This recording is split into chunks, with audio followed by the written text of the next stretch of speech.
నా ప్రియమైన దేవుని బిడ్డలారా, ఇదిగో ఈరోజు దేవుని ఆత్మ నన్ను ఇక్కడ తీసుకొచ్చి నిలబెట్టాడు.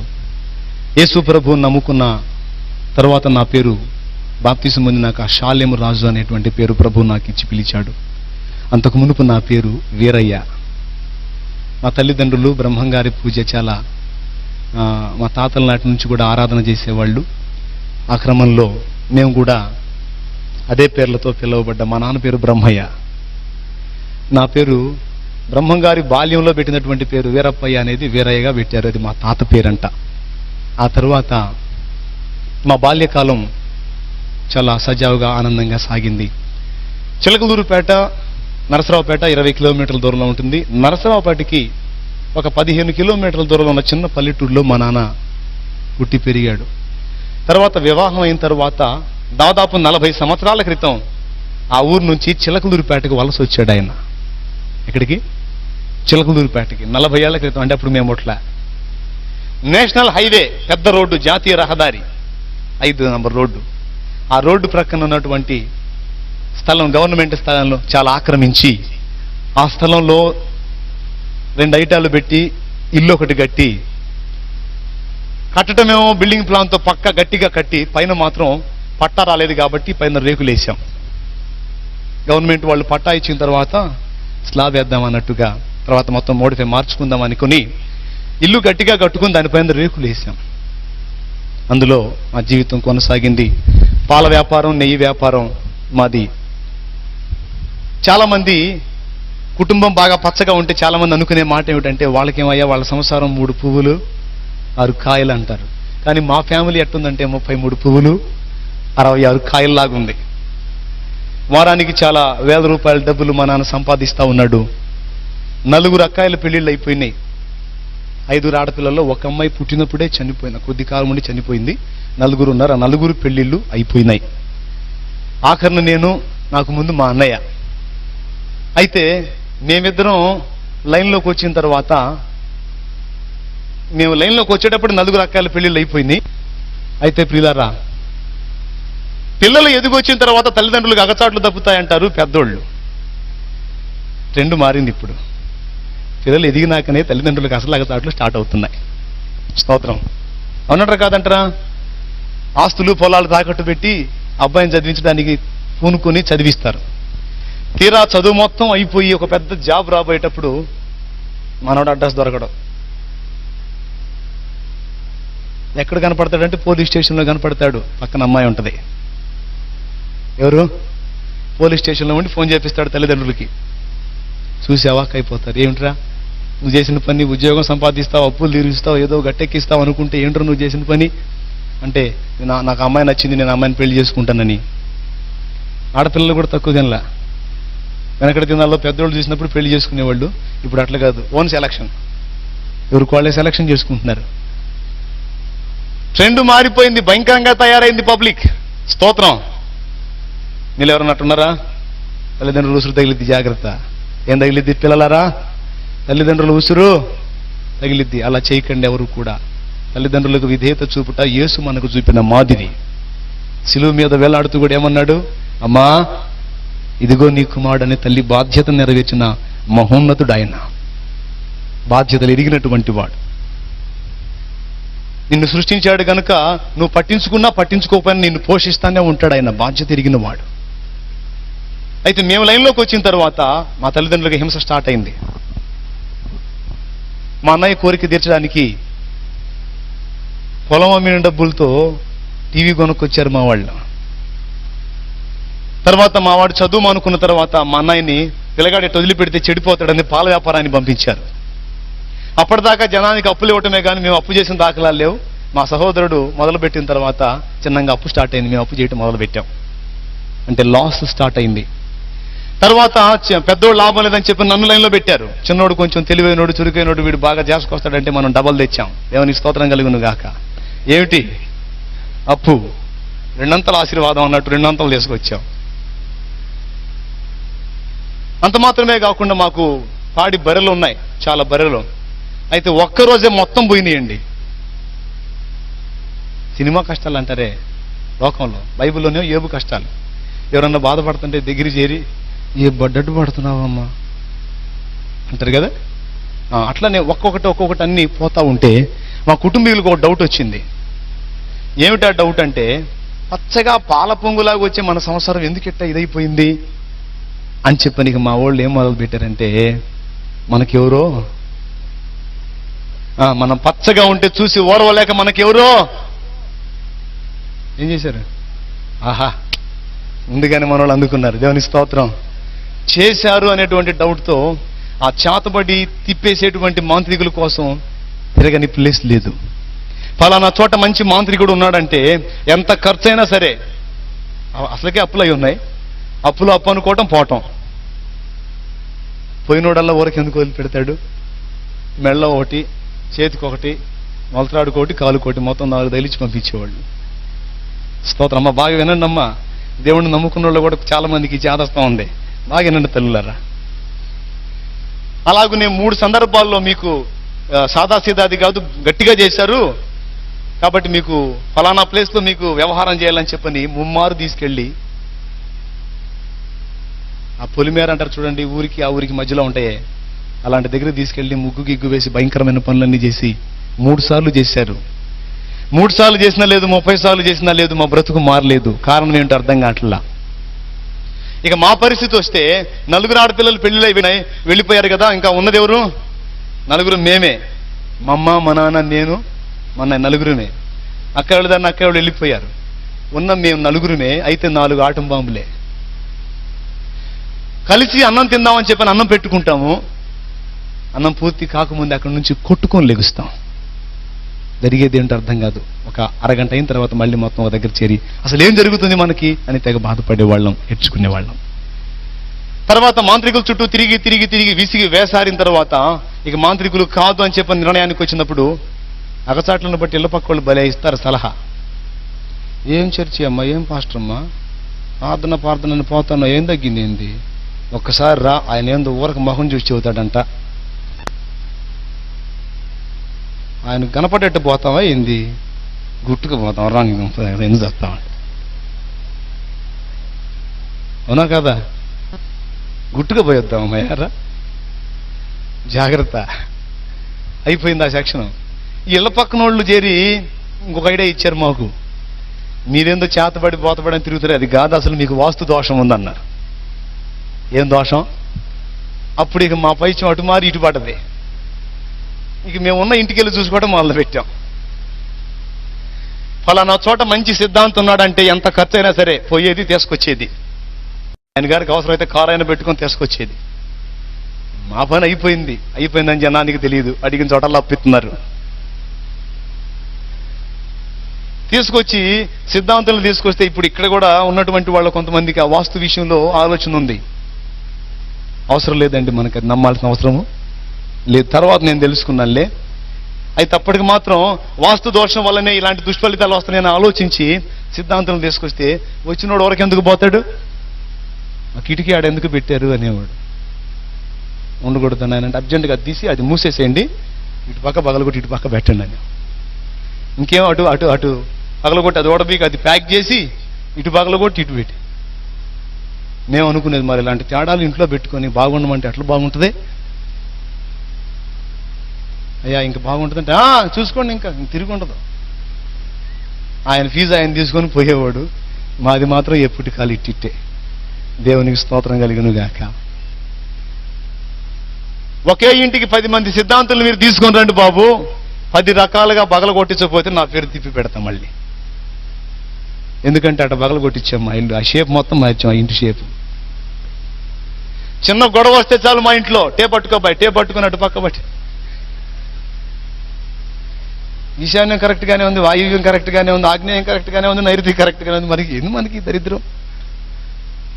గొడవ వస్తే చాలు టేపులు పట్టటమే. హింస మామూలు హింస కాదు, దేవుని స్తోత్రం. చివరికి ఈ వాస్తువులతో కూడా విసిగి వేసారిపోయాం ప్రియులారా. ఇక అప్పులు ఇచ్చేవాళ్ళు సర్దుకున్నారు. ఇట్లా సిద్ధాంతులు తెచ్చి తెచ్చి తెచ్చి తెచ్చి మేమే కాదు, మాతో పాటు చిలకలూరుపేటలో చాలా మంది బంగారం లాంటి బిల్డింగులు పగలగొట్టి అటు పగలగొట్టి ఇటు పగలగొట్టి శుభ్రంగా ప్లాట్లు అమ్ముకుని పోయారు. ఏమమ్ముకొని? అయ్యా వాస్తు పిచ్చోళ్ళారా జాగ్రత్త, కంటి బాధకి కాళ్ళ మందేస్తే తగ్గదో. మాకు తెలియలే ఆ సంగతి. సమస్య అసలు ఏమిటో, ఆ తొలగిపోయే మార్గం ఏంటో మాకు అర్థం కాలేదు. చింత తెచ్చిన పులుపు జావదని యేసు ప్రభు అంటే పడేది కాదు. ఇలానే మంచాలు ఆరు బయట వేసుకుని దేవుని పాటలు వినపడుతున్నా, మాటలు వినపడుతున్నా, తిట్టుకుంటా దూషించుకుంటా ఉండేవాళ్ళం. మా బ్రదర్ అయితే ఇంకో ఘనకార్యం కూడా చేశాడు. అందుబాటులో చర్చి ఉండి రోజు సాయంత్రం పూట వాక్యమో పాటలు వినపడతా ఉంటే ఇది ఒకటి పెట్టి అక్కడ గోలగోలు చేస్తారని చెప్పని ఒకరోజు ఆ చర్చిలో యాంప్లిఫైర్ దొంగతనం చేసి అమ్మొచ్చాడు. ఇప్పుడు పెట్టండ్రా ఏం పెట్టి పెడతారు అని.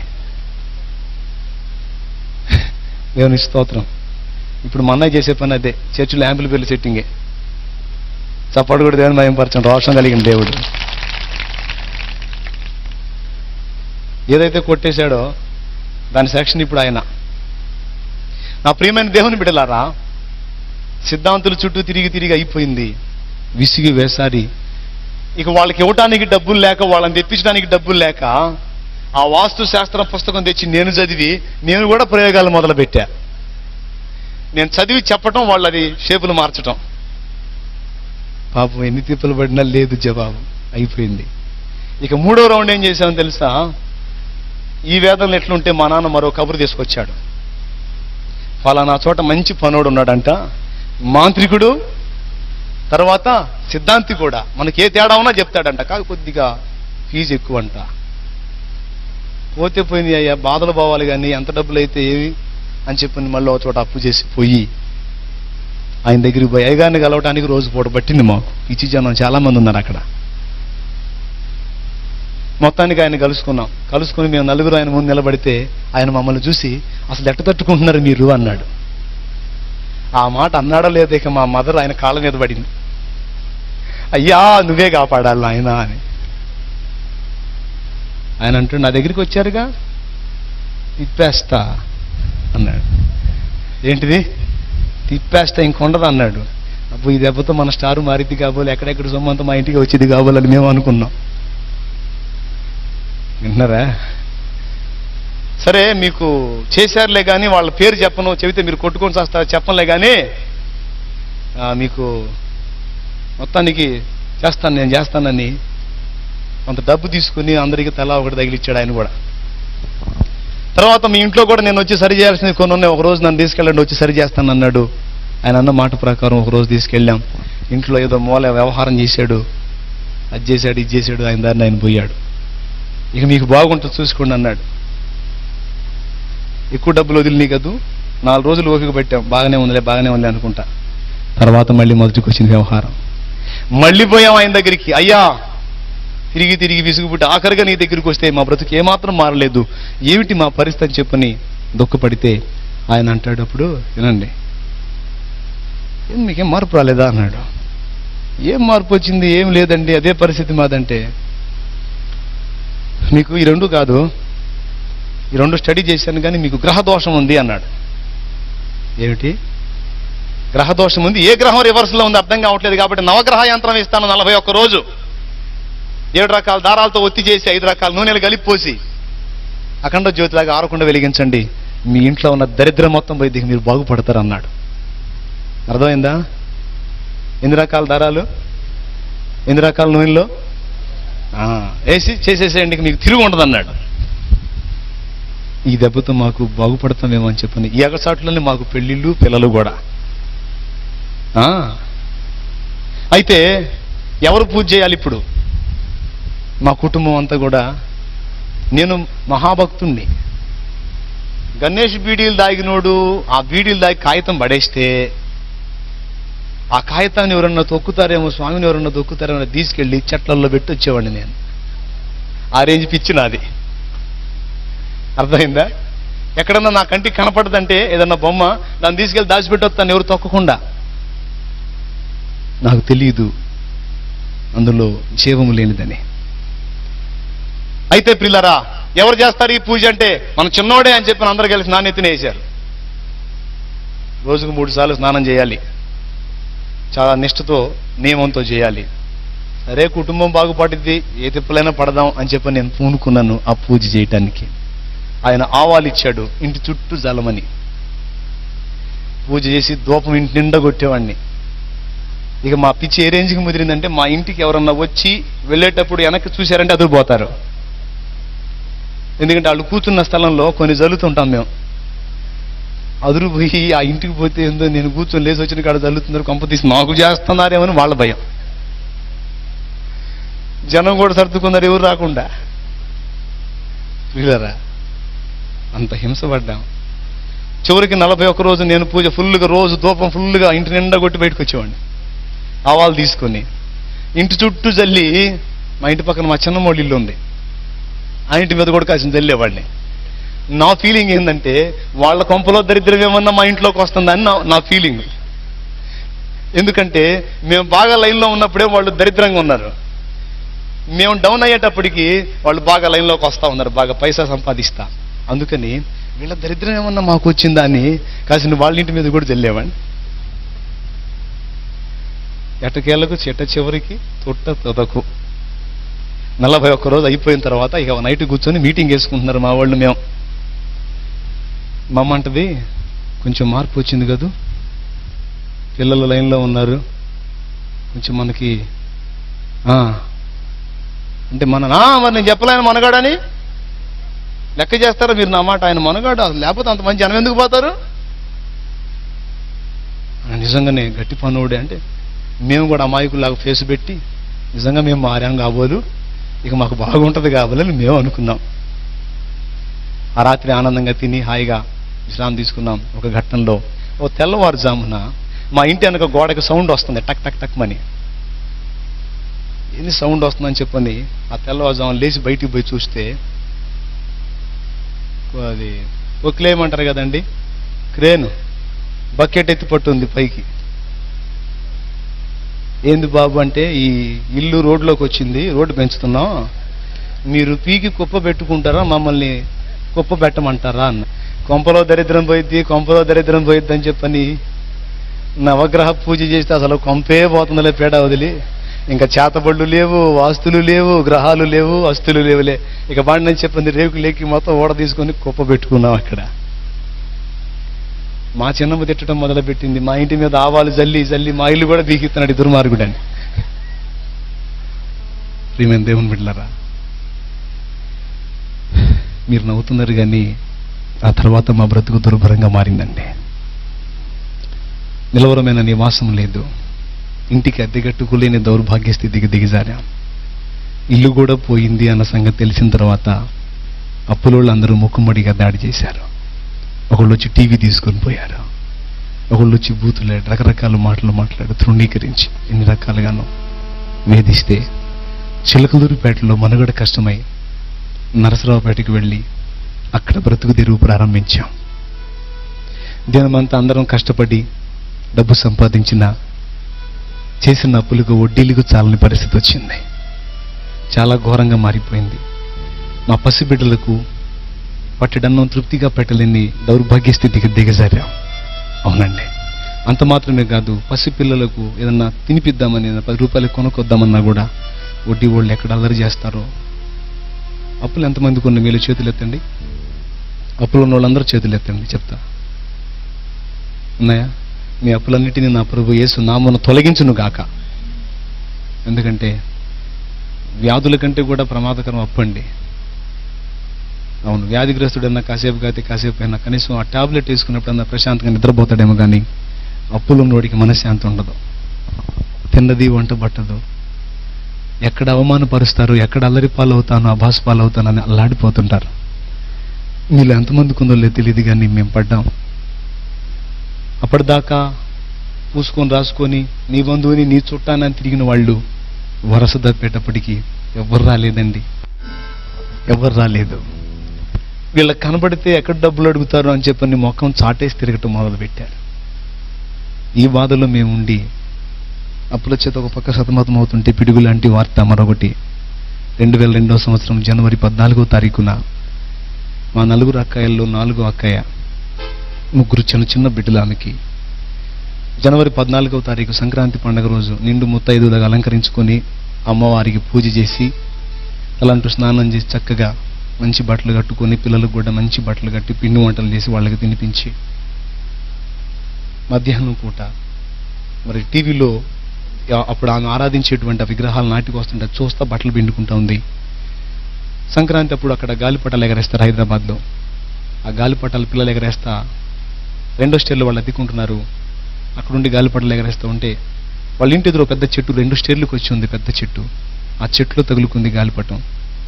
ఆ గాలిపటం తీసిమని కొడుకు తల్లిని అడిగాడు. ఆ బట్టలు పిండేటువంటిది ఆ బట్టలు అక్కడ పెట్టి వచ్చి ఇనప సోవు తీసుకొని అక్కడ తగులుకున్న గాలిపటాన్ని తీయటానికి ప్రయత్నం చేసింది. ఆ అమ్మాయి చూసుకోలేదు. ఆ చెట్టులోంచి ట్రాన్స్ఫారం నుంచి రైల్వే స్టేషన్కి వెళ్ళేటువంటి కరెంటు తీగలు పెద్దవి 3 ఫేస్ వైర్లు ఉన్నాయి. అమ్మాయి చూసుకోవాలా. 1, 2, 3 అంతే. ఆ తీయటానికి ప్రయత్నం చేసింది. టక్కుమని పట్టేసుకుంది ఆ కరెంటు. 5 అంకెలు లెక్క పెట్టేటప్పటికి ఆ కరెంటు పట్టుకోగానే తన బిడ్డలు చిన్న చిన్న బిడ్డలు కదా వచ్చి పట్టుకుంటారేమని అర్థమైందేమో. ఆ పిల్లలకి వెళ్ళి చెయ్యూపింది దగ్గరికి రావద్దని. 5 అంకెలు చదివేటప్పుడు కింద పడింది. ప్రాణం పోయేటప్పుడు ఆ 3 బిడ్డలకి ఒక్కసారి అటు చూసుకుని అమ్మాయి చనిపోయింది. ఆ ఘోరమైనటువంటి పరిస్థితి, పిల్లలు పసిబిడ్డలు కదా, ఆ మరణం మమ్మల్ని ఇంకా కలచివేసింది. మా పసిబిడ్డలకే పట్టడన్నం తృప్తిగా పెట్టలేని పరిస్థితుల్లో మేము ఉంటే ఆ అమ్మాయి మరణం మరొక సమస్యగా మాకు మారింది. ఆ అమ్మాయి చనిపోయిన కొద్ది రోజులకి ఆ అమ్మాయి భర్త కూడా చనిపోయాడు లారీ యాక్సిడెంట్లో. ఆ 3 పిల్లలు అనాథలయ్యారు. వారి బాధ్యత భారం మేమే చూడాల్సి వచ్చింది. ఈ అప్పుల బాధ ఒక పక్కన, కుటుంబ పోషణ ఒక పక్కన సతమతమయ్యే పరిస్థితుల్లో ఒక దినం ముందు మేమందరం కూర్చొని ఒక ఆలోచన చేసుకున్నాం. మీరు నమ్మండి నమ్మకపోండి, నిజం. అందరం కలిసి ఆత్మహత్య చేసుకుందాం అనుకున్నాం. మా పసిబిడ్డలతో సహా మనం పోయి బిడ్డలు ఉండకూడదు, వారికి కూడా విషం తినిపించి చంపేద్దాం, మనం కూడా చచ్చిపోదామని నిర్ణయించుకున్నాం. కానీ ఆ టైంలో మా నాన్న అడ్డగించాడు. కష్టాలు కలకాలం ఉండమంటారు, దేవుడు అనేవాడు ఒకడు ఉన్నాడు, ఏదో ఒకనాడు తప్పకుండా మనకు దారి చూపిస్తాడు, తొందరపడకండి, ఒక్క మెట్టు ఆగుదాం అని చెప్పని మా నాన్న ఆటంకపరిచాడు. అప్పుడు ఆలోచన వాళ్ళు వాయిదా వేసుకున్నారు, కానీ నేను మాత్రం వాయిదా వేసుకోలేదండి. నీచం కంటే మాత్రం మేలు. కాబట్టి అప్పులో చేసినటువంటి అప్పులు తీర్చగలిగే స్తోమత మన దగ్గర లేదు. అంత డబ్బు ఏం చేసి మనం తీసుకొని రాలేము. కాబట్టి వాళ్ళు వచ్చి బజారుకు లాకముందే చచ్చిపోతే బాగుండు. ఎలా చచ్చిపోవాలి? ఒక రాత్రి పండుకొని ఆలోచించుకుంటున్నాను. మధ్యరాత్రి 12:30, 1 గంట అయింది. నా భార్య బిడ్డలు ఆదమర్చి నిద్రపోతా ఉన్నారు అమాయకంగా. నా తల్లిదండ్రులు ఒక పక్క నిద్రపోతా ఉన్నారు. వాళ్ళందరి వైపు చూసి నేను కూర్చొని నేర్చుకుంటున్నాను. నేను చచ్చిపోవాలి, ఎట్ట చచ్చిపోవాలి, ఏ విధంగా చచ్చిపోతే ప్రాణం వెళ్ళిపోయిద్ది. ఇంకొకటి ఆలోచించుకుంటున్నానండి, నేను చచ్చిపోయేది ఊరకు కాకూడదు. నా మరణం వెనకన్నా నా కుటుంబానికి డబ్బు వచ్చే విధంగా చావాలి. నేను ఎలా చస్తే డబ్బులు వస్తాయి అని ఆ రాత్రి పండుకుని ఆలోచించుకుని ఏడ్చుకుంటా ఉన్నాను. ఒకవేళ నేను చనిపోతే నా భార్య పిల్లల పరిస్థితి ఏంటి? నా తల్లిదండ్రులు ఎంత దుఃఖపడతారు? అక్క చనిపోయింది, మరి నేను కూడా ఇలాగైపోతే నా తల్లిదండ్రులు ఏమనుకుంటారని, వాళ్ళు ఎలా ఫీల్ అవుతారో ముందుగానే మొత్తం ఊహించుకొని ఏడ్చుకుంటా ఉన్నాను. అప్పుడు ఆరాధించేటువంటి దేవుళ్ళ మీద కోపం వచ్చిందంటే అప్పుడు వెతికాను. ఎంతమందికి పూజలు చేశాను, ఎన్ని రకాల భక్తి క్రమాలు ఆచరించాను, ఎన్ని నియమనిష్టలతో మొక్కుబడులు చేశాను. ఇవన్నీ ఏమైపోయినాయి? ఇంతమంది దేవతలు దేవుళ్ళలో ఒక్కరన్నా సాయపడరేమిటి? నా కుటుంబం గట్టెక్కే మార్గమే లేదా? అసలు ఎందుకు మా పరిస్థితి ఇలా దిగజారిపోయింది? ఎందుకు మా జీవితం ఇలా అయిపోయిందని చెప్పని ఏడుస్తూ నేను చేసుకునేటువంటి ఆ నిర్ణయం ఘోరంగా ఉన్న రాత్రి పూర్తిగా డిక్లేర్ చేసుకున్నాను చావాలని. నాకు తెలీదు ఆ రాత్రే నా మంచి సమరయుడు నన్ను దర్శించడానికి వస్తున్నాడని. హల్లెలూయా! నా బంగారు తండ్రి నా కోసం ఆ రాత్రి వస్తున్నాడన్న సంగతి నాకు తెలియదు. నా ఇంట్లోకి అడుగు పెడుతున్నాడన్న సంగతి. ఎస్, అమ్మైన మరచేను కొన్ని వేళలా, మరువక నువ్వు కాచేవు అన్ని వేళలా.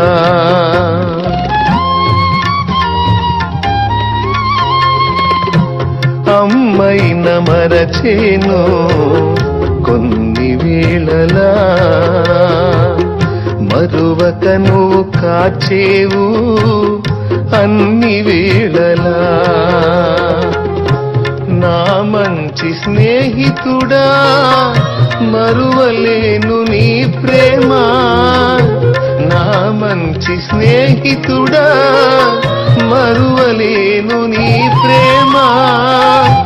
నీ ప్రేమ మరచుట కంటే మరణమే మేలు సుమా. నిన్ను వీడి బ్రతుకుట కంటే మరణమే మేలు సుమా. మరణమే మేలు సుమా. యేసుని అనురాగం నిజమైన మమకారం చూపునా ఎవరైనా ఈ బ్రతుకులో దొరుకునా ఎందైనా ఈ జగతిలో యేసుని అనురాగం. ఆ రాత్రి దర్శించాడు. నేను ఆరాధించినటువంటి దేవతలను దేవుళ్ళన్నిటిని జ్ఞాపకం చేసుకుని ఒక దేవతన్నా సహాయపడలేదు, ఒక దేవుడన్నా సహాయపడలేదని చాలా దుఃఖపడుతూ ఉన్నాను. పిల్లరా, గిడ్డం బాగా పెంచుకొని జుట్టు పెంచుకొని ఉన్నాను, తిరుపతి వస్తానని. అప్పటికి 5 సార్లు మాల వేసుకున్నాను. 3 సంవత్సరాలు వేసుకునే మాల ఒకే సంవత్సరం వేసుకుంటాను. దేవుడా, నా కుటుంబాన్ని గట్టెక్కించమని మొక్కుబడి చేశాను. నా చిన్న బిడ్డలకు పిలకలు దేనికో తెలుసా? తిరుపతికి తీసుకెళ్ళి వాళ్ళకు కూడా ఇస్తానని. అంతేకాదు చాలా ఉన్నాయి మొక్కుబళ్ళు. అవన్నీ అక్కడ పెట్టి మొత్తం గుర్తు చేసుకుని ఏడుస్తూ ఉన్నాను. ఆదమర్చి నిద్రపోయాను. తెల్లవారుజాము 4 అది శుక్రవారం దినం నా ప్రభు నన్ను దర్శించాడు. ఒక స్వప్నం ద్వారా ఆయన నాతో మాట్లాడి దర్శించాడు. నేను మెలకువగలిగి లేచి కూర్చుని ఇలాంటి అద్భుత కార్యాన్ని చేయగలిగేది ఎవరు? ఒక అద్భుత కార్యాన్ని నా కళ్ళకు చూపించాడు. అది వివరించడానికి టైం లేదు. అది నా కళ్ళకు చూపించాడు. ఇలాంటి కార్యం చేయగలిగే వాళ్ళు ఎవరు? ఒకవేళ వెంకటేశ్వర స్వామి చేస్తాడేమో. కాదు, బ్రహ్మంగారి పూజ చేస్తున్నాను కదా. అవునండి, ద్వాదశాక్షరి మహామంత్రం అని ఒక పెద్ద మంత్రం ఉంది. 12,008 సార్లు అక్షరం తప్పుపోకుండా, అంకె తప్పుపోకుండా జపిస్తే స్వామి ప్రత్యక్షం అవుతాడంటే రుద్రాక్ష దండాలు ఇచ్చుకొని మెళ్ళ వేసుకుని విభూతి రేఖలు ఒంటి నిండా పెట్టుకుని పద్మాసనం వేసుకొని కూర్చొని ఉపవాసం ఉండి నోటితో అంకెలు తేడా వస్తాయేమని చెప్పి రామకోటిలాగా రాసుకుంటా చదవటం రాయటం. ఆ మంత్రం ఎప్పటికీ కూడా గుర్తుంది నాకు. అస్యా శ్రీ వీరబ్రహ్మేంద్ర స్తోత్రస్య మహామంత్రస్య సిద్ధి యోగేశ్వర ఋషి భక్తి చంద్ర పరాం జ్యోతి స్వరూపిణి ఓం దేవత దేం కలకం యమధర్మార్థ కామ మోక్ష పరపురుషార్థ చతురార్థ. అలా పెద్దది 12,008 సార్లు జపిస్తే స్వామి కనపడతాడంటే జపించడమే కాదు, రాయటం కూడా మొదలు పెట్టాను. ఒకవేళ ఇది రాస్తున్నాను కదా, బ్రహ్మంగారు కనపడ్డాడేమో అనుకున్నాను. ఈ స్వామి ఆ స్వామి, ఈ స్వామి ఆ స్వామి అంటుంటే నా చెవుల్లో ఒక ధ్వని మారు మోగుతుంది. ఇలాంటి కార్యములు చేయగలిగిన వాడు నజరేయుడగు యేసు ఒక్కడే. Praise the lord. ఈ ఘడియలో నిన్ను కాపాడగలిగిన వాడు నజరేయుడగు యేసు ఒక్కడే. లే చెప్పని నా చెవుల్లో ధ్వని మారుమోగుతా ఉంది. ఒక బలమైనటువంటి ప్రేరేపణ నన్ను గుచ్చుతుంది. నేనేంటి అక్కడికి పోవటం ఏంటి అని ఒక పక్కన నా అహం నన్ను అడ్డగిస్తుంది. ఎట్టకేలకు ఒక అభిప్రాయానికి వచ్చాను. ఇన్ని దేవతలు, ఇన్ని దేవుళ్ళు, ఇన్ని సిద్ధాంతులు, ఇన్ని వేదాంతులు, ఇన్ని మాంత్రికులు తిరిగి అసలు ఒక్కసారన్నా నేను చర్చికి ఎందుకు వెళ్ళలేకపోయాను? మొత్తానికి ఏదో నాకు అడ్డుపడతా ఉందని గ్రహించి అప్పుడే తీర్మానం చేసుకున్నాను, ఇక నుంచి నేను చర్చికి వెళ్ళాలని. నా తల్లికి చెప్పాను, నేను చర్చికి వెళ్తానంటే అదేందయ్యా స్వాములకు మొక్కులు మొక్కున్నావు, అదేంటి అటు వెళ్ళకూడదు అని చెప్పని అంటదేమో అనుకున్నాను. ఒక మాట ఎందుకయ్యా అని అన్న ఆమె వెంటనే సరే పోయా ఆయనన్నా సహాయపడతాడేమో అంది. ఆ మాటతో మొట్టమొదటిసారి చర్చికి వెళ్ళాను. చర్చికి వెళ్ళేటప్పుడు ఆ స్త్రీలను అడిగానమ్మా, మంత్రాలంటే చదవటం వచ్చు, ప్రార్థన అంటే రాదమ్మా, ఎట్ట చేయాలో అని అడిగితే, ప్రార్థన అంటే మంత్రాలు కాదు బాబు, ప్రార్థన అంటే నీ గుండెలోని వేదన ప్రభువుకి విన్నవించుకో, నీ బాధను బట్టి కన్నీళ్లతో చెప్పు, ఆయన కరుణామయుడు, ఆయన నీతో మాట్లాడతాడు, నీకు సహాయపడతాడని వాళ్ళు చెప్తే, దేవుడు మాట్లాడతాడా, యేసు ప్రభు మాట్లాడతాడంటే ఖచ్చితంగా మాట్లాడతాడు. అట్లయితే ఆయనగా నాతో మాట్లాడితే నా బ్రతుకును ఆయనకు అంకితం చేసుకుంటాను అనుకున్నాను. మొట్టమొదటిసారి చర్చిలోకి వెళ్ళాను. పిల్లారా, దేవుడు మాట్లాడతాడా? బైబిల్లో దాదాపు 11 రకాలుగా దేవుడు మాట్లాడాడు. ఇప్పుడు సమయం లేదు, ప్రభుత్వం అయితే తర్వాత చెప్తాను. ఆ రోజు నేను దేవాలయంలోకి అడుగుపెట్టిన తర్వాత నాకు తెలియకుండానే భయంకరమైన దుఃఖం నన్ను ఆవరించింది. కుప్పలా కూలిపోయి పెద్దగా ఏడ్చాను. చర్చిలో ఒకటి మాత్రం నాకు బాగా నచ్చింది, మనసారా ఏడవటానికి భలే అవకాశం దొరికింది. ఎందుకంటే అక్కడ ఆల్రెడీ ఉన్నోళ్ళు ఏడుస్తూ ప్రార్థన చేస్తున్నాను. ఆ ఏడుపులో నా ఏడుపు కూడా కలిపేశాను. పెద్దగా ఏడ్చాను. ఎంత ఏడ్చానో నాకు తెలియదు. యేసు ప్రభువా, నిన్ను ఘోరంగా తిట్టి అందరాన్ని మాట్లాడిన దౌర్భాగ్యుణ్ణి, చావాలనుకుంటున్నాను, గతి లేక నిన్ను ఆశ్రయించాను. నువ్వు నాకు సహాయపడతావా? నువ్వు మాట్లాడతావంట. నువ్వు ఎటు నుంచి మాట్లాడతావు? ఎలా మాట్లాడతావు? నాతో మాట్లాడతావా? ఏడుపు తప్పితే నా బ్రతుకులో ఏమీ లేదయ్యా. యేసు ప్రభువా, నాతో మాట్లాడతావా? నా మాటలు నీకు అర్థమవుతున్నాయా? ఆ ప్రార్థనలు ఎట్ట చేయాలో నా చేత కాదు, మరి నేను చేసేది నీకు అర్థమవుతుందా? నా పరిస్థితి ఏమిటని నేను అడిగినప్పుడు కొద్ది తడవ తర్వాత అటు చూడు అనేటువంటి ప్రేరణ బలంగా వస్తాం. ఆ గోడ తట్టు తిరిగినప్పుడు నేను ఏ ప్రశ్న అయితే ఆయన అడిగానో దానికి జవాబుగా ఆ గోడ మీద దేవుడు నాకు కనపరిచాడండి. చర్చిలో ఇటు పక్క ఉన్నటువంటి ఆ 2 వచనాలతో పాటు 3వ వచనం కూడా నాకు చూపించాడు. 2 రాజుల గ్రంథము 20వ అధ్యాయం 5వ వచనం. నీవు కన్నీళ్లు విడుచుడు నేను చూచి తిని, నీ ప్రార్థన నేను అంగీకరించున్నాను, నేను నిన్ను బాగు చేసేదను. ఈ మాట ఆయన మాట్లాడాడు. ఆ మాటలు నా కంటపట్టడంతో నా శరీరం పులకించిపోయింది.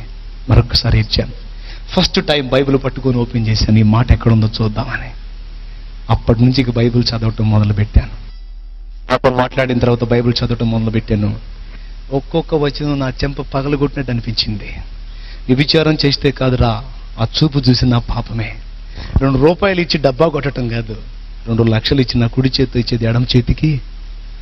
భక్తి చేసేది జనం చూడాలనే వేషధారణ కాదురా. నువ్వు చేసే భక్తి నాకు మాత్రమే తెలిసే విధంగా జాగ్రత్త పడాలి. మనుషులు చూడాలని చేయకూడదు, నేను చూడాలని చేయాలి. ఏ పనైనా ఒక్కొక్క మాట నన్ను తాకటం మొదలుపెట్టింది. నేను యేసు ప్రభు దగ్గరికి వెళ్ళి మొట్టమొదటి అడిగాను, ప్రభువా, నేను ఇంత శ్రమ పడటానికి వాస్తు తేడానా, చేతబడా, లేకపోతే గ్రహదోషమా అంటే ప్రభు చెప్పిన మాట ఏమిటంటే, ఈ 3 నీ మీద పని చేయాలన్నా, లేకపోతే ఇది కాకుండా మరి ఏదైనా మీ మీద దాడి చేయాలన్నా అన్నిటికంటే ప్రాముఖ్యంగా మీకు పాపదోషం ఉంది అన్నాడు. మీకే కాదు, సర్వమానవాళికి పాపం ఉంది. ఆ పాపం వల్లనే ఇహ సంబంధమైన శ్రమ, నరకం, ఆ రెండింటినీ తప్పించడానికే నేను వచ్చాను. రా, నా రక్తములో నీ ప్రతి పాపాన్ని కడుక్కో, ఇక నూతన జన్మ అనుభవంలోనికి రా, నీ జీవితాన్ని నేను బాగు చేస్తానని నా ప్రభు నాతో మాట్లాడాడు. 14 కూటానికి వెళ్ళలేదు, 14 ప్రసంగాలు నేను వినలేదు. 4 ఆదివారాలు చర్చికి వెళ్ళాను. 5వ వారం ఇట్లా సభ పెట్టారు. ఆ సభలో పిలుపునిచ్చారు, ఎవరైనా మీ పాపాలు కడుక్కోవటానికి, మారు మనసు పొంది బాప్తీసం పొందడానికి ఎవరైనా సిద్ధంగా ఉన్నారా అంటే, బాబు నేను పొందుతానయ్యా అని.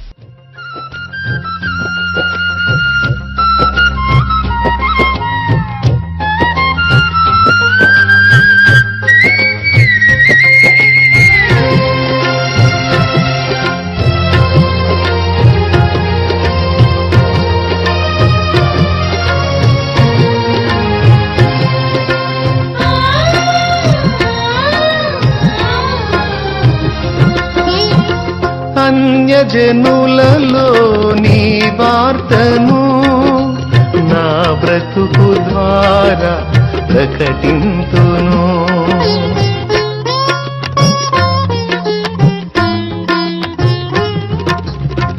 అన్యజనులలో నీ వార్తను నా బ్రతుకు ద్వారా ప్రకటింతును.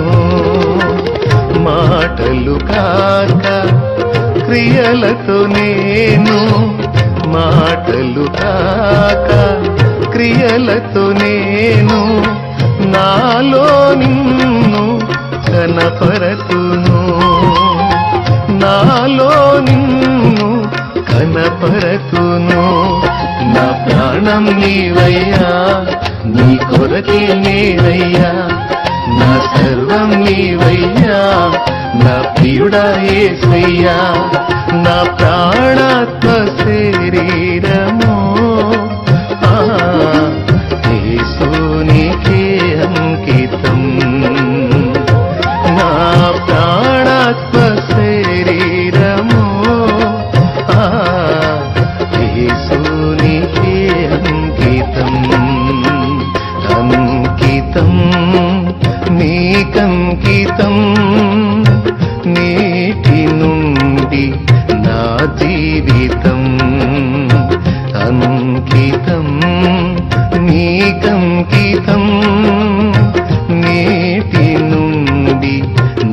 జీవితం.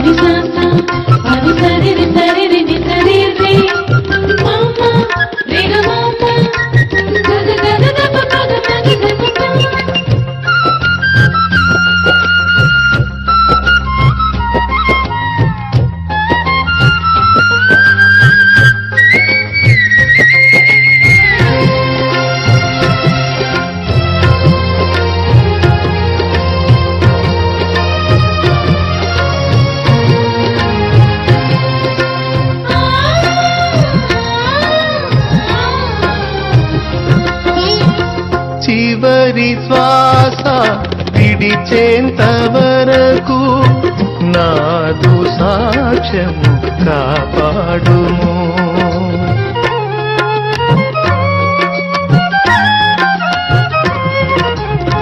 చివరి శ్వాస విడిచేంత వరకు నాదు సాక్ష్యము కాపాడుము. సాక్ష్యము చెదరి పోవుట కంటే, సాక్ష్యము చెదరి పోవుట కంటే ముందే మరణము కలిగించుము. ముందే